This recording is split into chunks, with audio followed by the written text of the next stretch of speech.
Aujourd'hui, je reviens sur un livre fort, un livre qui ne fait pas semblant, un livre qui vous prend à la gorge doucement mais sûrement.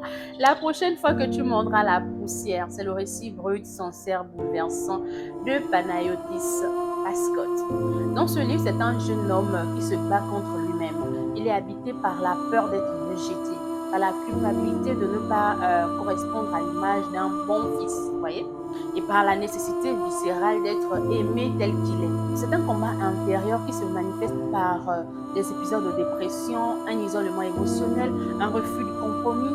Il ne veut pas mentir sur qui il est. Donc le roman débute par une pulsion quasi médicinale, voilà, médicinale, face à l'annonce de la mort imminente de son père. Panayotis commence à écrire pour apaiser ses insomnies et libérer ses émotions trop lourdes à porter. Donc le père est omniprésent par son silence et sa rigidité, je vous assure. Panayotis aussi entre envie de se rapprocher et peur de se blesser encore. Alors il se donne comme mission intérieure de le tuer symboliquement avant sa mort. Donc tuer le père symboliquement pour se libérer de son ombre et de la douleur que ce père distant lui inflige.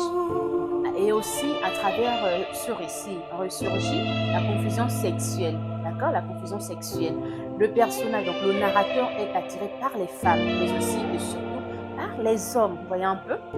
Donc cette dualité devient source de honte, de déni, de malaise profond, et il ne peut plus tenir debout sans vraiment comprendre pourquoi.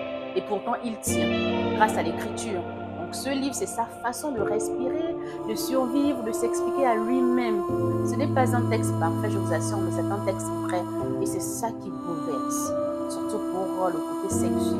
Donc la prochaine fois que tu mordras la poussière, c'est un appel à briser les silences, à écouter nos cœurs, à parler avant qu'il ne soit trop tard. Vous allez certainement trouver de bizarre, d'étrange, mais j'avoue que je n'ai jamais eu une position réelle concernant le choix sexuel ou encore la direction sexuelle des autres.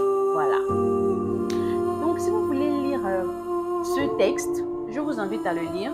Mais si vous êtes un lecteur assez réservé, ne lisez pas.